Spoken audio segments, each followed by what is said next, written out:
and on June 16th, they're going to have Camera Day.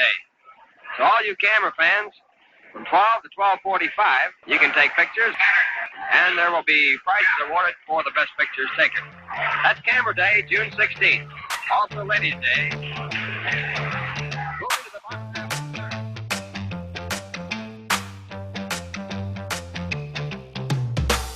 Welcome to the BBA Today, your podcast that covers events around the Brewster Baseball Association every day with your host, Yellow Springs 9 General Manager, Ron Collins. And now, let's get on with the show. All right, thank you, and welcome to episode 8 of the podcast. It's chugging right along. We're into our second week of essentially daily podcasts. I am really excited this morning to have Brandon Slouck with me today. He is the general manager of the Charm City Jimmies. And what we're going to do today is actually just kind of do a bit of a deep dive into his team, because the Charm City Jimmies have been the topic of some discussion recently, mostly because I think their record is 16-26 rather than 26-16, as a lot of people started the season thinking that might be. So the fans in Charm City are probably starting to get a little bit restless, and been very excited to take a few moments to talk with Brandon here today and see what he thinks about his team. So Brandon, thank you for your time this morning. Welcome to the BBA Today. Thank you for having me. I guess maybe not so excited to try to figure out maybe what's going on. Well, so talk to me a little bit about your team. What are your early analysis after, what is this, 42 games into the season with only 16 wins? Well, the pitching again is struggling, even though last sim or two, some of the arms have started to turn around a little bit. I knew Raphael was a gamble. He's been up and down, and some of the other arms like Rojas, he's been getting hot. So the arms still need to get it together, and the bats, I think the bats are okay, but I think with how the league is now, even though they do a good job of getting on base and even driving the ball a little bit, I'm thinking they're not the best at I haven't looked it up, but I wonder what their runners in scoring position numbers are. I think the Jimmies right now are offensively, it seems like they're actually a slugging team, not so much a on base machine. Yeah, as far as that goes. You're doing some interesting things, I think, with your lineups and your depth charts and so forth. Looks like you have a interesting little platoon and counter platoon going. As William Drew plays second base and left field. Satino seems to slide over from left field into right field when you've got Drew and left. yeah. And then you're doing something interesting, it looks like, with, was it Akbult? Is that how you, I don't know how you pronounce your right fielder's name, but he slides over and plays third base sometimes. That's kind of a weird little rotation. Is that by design, or? Yeah, it kind of was, just because of how just our lefty-righty matchups, it was just best to do it that way. You know, I try to, and I think some of the guys in the league do, though I've noticed there's some other guys who could do a better job of, you know, even if they could be average at another spot, just make sure if I'm in a pinch, I can, you know, even though he's, you know, like Akbolt, I don't even remember how it's spelled, so I don't know if I'm even saying it right. Even if, you know, he's a stud third baseman, if I can throw him in a corner outfield spot for the betterment of the lineup, run producing, and he'll be fine out there, then so be it. He's actually been, as of now, been optioned, and I brought up from AAA Tufik Atta to play second. So Drew is now back in the outfield for now, full time, because I just felt like I had to shake up some stuff a little bit. Akbalt was struggling. There were some other pieces struggling, so Satino is strictly in left against righties. Drew is strictly in right. And then at second base, it's Rodriguez against lefties and Atta versus righties right now, just to see maybe if, even though the batting average and everything is okay, just to see if we can get a little more run production. Well, I think at the end of the day, you get to a certain point, and if you are like me, sometimes you juggle things just because you feel like you got to do something to break the pass, you know. Yeah, and with Hebner hurt, I brought up Ruiz to play first again against righties. So we're spinning some stuff, trying to figure something out to maybe get going a little bit. It's been an odd season. It feels like you have some depth in the organization, in the position players. Hmm. You started talking about pitching, and I think from the layman's view, from the outside looking in, you look at some of the big numbers, and pitching seems to be the obvious Achilles heel when it comes to, or the obvious answer when it comes to why are the Jimmies not doing Jimmy things. Talk to me a little bit about Feliciano Rafael and that decision to bring him over. Yeah, his May has been a lot better than April, at least thus far. I felt like after last year, it was the same thing with pitching. The pitching took a huge step back, even though I felt like I had some solid arms, especially when I look around the league and seeing some of the guys who are doing decent, and I don't think they're as talented as some of the guys I have. Mhm. So, like Rafael, I felt like I had to. So I'll take a step back on Rafael real quick. I feel like Rojas is taking it's taking a little bit of time to get to that upper echelon, like his ratings, just because it happened so fast. I think he's still catching up. So I felt like I really needed to get a top of the rotation arm. Navarez, after last year, I figured he'd have a bounce back, which at least his FIP right now is bounced back, but his ERA is still high. But I felt like I needed to get an established arm, and I knew it was a gamble, but I figured if I could get him for a decent price, which I felt like I did. I think Chris got two solid pitchers back, but I don't think I can't remember the names of both of them right now, and I should because one of them was a guy, like Vorhove or Vorheave, however you say it. I don't think he was ever going to be that great in my park, but I think Brown could be solid. I think the biggest thing holding him back was stamina, but to me, they weren't like franchise changing arms, so I had no problem shipping them along with Guerrera to get Rafael to make the salary work. So I just needed a top rotation arm without spending an arm and a leg. You took the segue into Rojas, and I think I was actually going to come back to Rojas because when people talk about Charm City and pitching, they immediately go to Rafael because he is the name.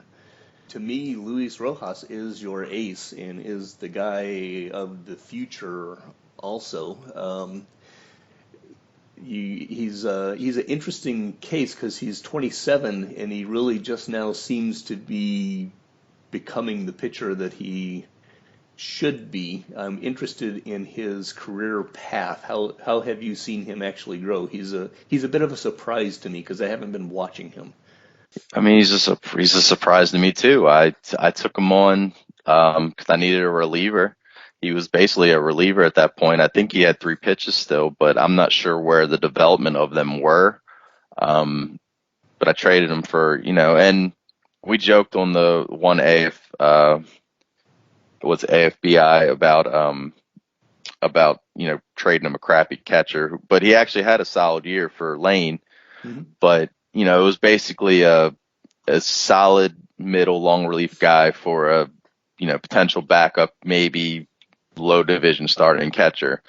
And then it seems like as soon as I got him, it wasn't even in that first season. He was okay out of the bullpen, and he just kind of blew up. He added a pitch, his changeup kind of exploded. Like everything just started exploding out of nowhere to where he just became potential starting pitcher, and then now potential top of rotation pitcher if everything comes together. I mean, even his screwball he added. I'm looking now. It was a 4 last time I looked. Current and potential. It's bumped to a 5. Literally everything is bumping about him. All like it seems like all. It's kind of crazy. I've never in OTP had a guy bump like this guy. There you go. Yeah, it does happen. And the interesting thing is he bumped at about age 24, 25. So he was Hmm. not a like a 18, 19, 20-year-old phenom who suddenly just came out of nowhere. He's been around and he became Luis gosh dang Rojas. Yeah, yeah, and we'd really need him to. He's been picking it up again. He's probably been the most consistent, but he's been better. And I think for us to keep turning things around, he's going to have to pick it up more or keep doing what he's doing. What are your thoughts on the back end of your rotation? Because that is where the real Pain is Rafael is coming back, and Rafael will do Rafael things. Rojas is looking like he should become one of those elite top 5 or 10 kind of pitchers, maybe top 3 or 5. And so the key, it feels like, is Navarez, Gato, and Rios. And those guys have really hit hard rock bottom. Are you looking at doing something about them, or are you going to try to ride out the storm? What are your plans going forward? I'm still trying to figure that out. Goto's been moved to the pen for now. I called up Steve Scott in an opener role because he from AAA because he has the pitches and stuff to be a starter. He just has real bad stamina after an injury a couple seasons ago. So he's in an opener role now, just to experiment. I feel like Rios is just going through some lumps, sophomore lumps. Because even last year, his FIP was under 4, but he had an ERA near 6. So I think he's just still figuring things out. He's only got 20 or 19 career starts. So I would hope he'll at least even out a little bit. Navarre still makes me scratch my head because he was so good those first 2 years. In the last 2 years, it's just been a struggle. I hope he can even out too. But yeah, the bottom 3 arms of the rotation for sure are going to have to figure it out for us to do something. Just the problem is, pitching is just so expensive. It's really expensive. I was shopping Laura, and I had guys telling me they don't want to give up a ton for Laura because they want to worry, because if a pitcher opens up, and it's like, if the pitching market is not only expensive, it's affecting the rest of the trade market because nobody wants to trade for something else.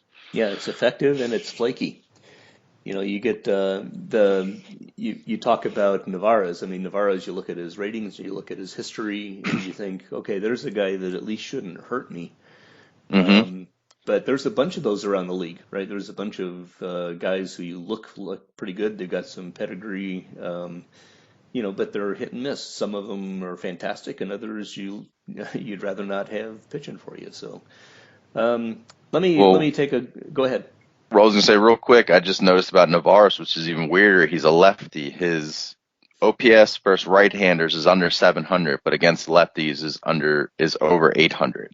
So he's got reverse splits right now too. So I don't. And at some point you think about it as sample size, and we've talked in a couple of different podcasts that we're in mid-May, so that sample size argument still is valid, but you're getting a few weeks away from the point where you start saying, okay, it's not really sample size. You get into June and July, and you can no longer really be falling back on sample size questions. So, nope. And Navarre struggled last year a little bit too. So I don't know. It's interesting. Not all equal ratings are equal. So maybe that 777 is closer to 666. I don't know. It's possible. You just never know. Let me turn a corner here real quick, and I want you to do a quick rundown on your division. I want to hear Brandon Slouck's, Charm City's general manager's impression on his division. And I think what we're going to do here is essentially as close to a word association as we can. I'm going to give you a team, give me a word or a phrase or whatever the first thought is out of your mind about that team, and we'll see if we can have some fun with that. Okay. Alrighty. Let's start at the top. Let's start with Montreal. I guess talented would be the word for them. They're real young. They're real talented. I'm surprised they didn't do a little better last year when he called all those guys up, but they seem to be doing it this year. New Orleans. Probably, I don't know if stable's the word I want to use. Maybe consistent, just always there. Atlantic City. Surprised. I think they got some talented players, but I'm not sure they're as talented as the other teams. And I know you always bring it up. Josh seems to have something up his sleeve. So it looks like it's another one of those years. Josh is one of those quiet guys that never seems to make a wave, but his teams just surprise me in different ways. He always manages to have at least one terrible contract and not be a dumpster fire. It's pretty It's remarkable. annoying is what it is. It's annoying. It definitely is being in his division, yes. How about Rockville? I guess declining, even though they still got a lot of things going on. That's probably not even the word. I mean, it's still too early, I guess, to say they're declining, but some of those guys are starting to get older. I mean, Cannon looks like he's on his way to run away with another Nebraska, and Dempster looks to. So, maybe the word's more unlucky right now than declining. Brooklyn. Brooklyn. They're I don't know, because they had to start like I thought I would, and now they're playing more like they have the last couple seasons. So I don't know if I have a word for them. Maybe it's just inconsistent. Jacksonville. That's declining. That's probably the better one for declining. And I know you've mentioned, I don't know much about Greg, but you've mentioned he's a good GM. But so maybe this isn't, I don't think it's on him. This probably would have happened to Tyler if he was still here. I think I think Tyler had the all bats strategy before the league kind of went to all bats, and now those bats aren't as significant. Charlotte. Still building, I guess. I'm not sure. They got a lot of interesting pieces.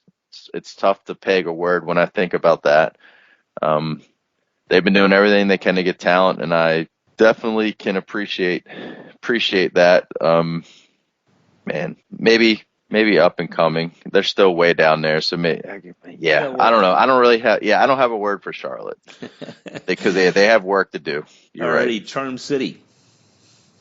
Underperforming, clearly. I think there's way too much talent on this team for us to be to be at 16-26. But our record was definitely from the terrible start. I do wonder if we're a little bit of a victim of what happened the last couple of years with ratings, where I kind of went for more premium position players over big bats, and then a lot of these bigger bats kind of exploded. So while I have some good bats, they don't hold up to some of these lumbering outfielders and first basemen that a lot of teams have. I don't really have anybody like that.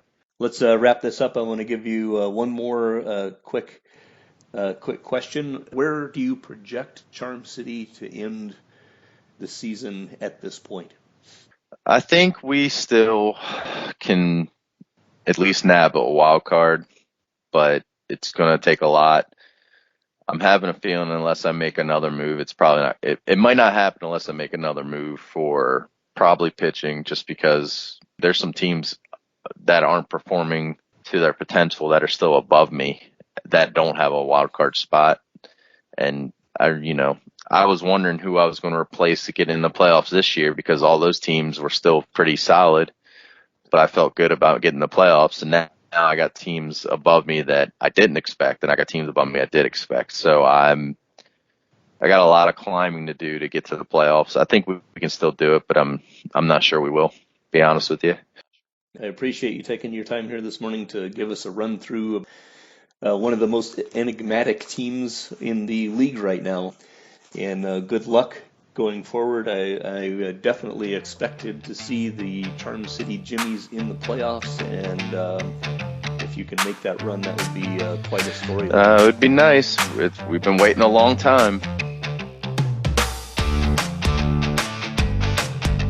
You've been listening to the BBA Today, a podcast that covers the Brewster Baseball Association every day. Music is bold statement, available at PresleyandStudios.com and use low attribution. Be safe and well, and we will hear you again tomorrow.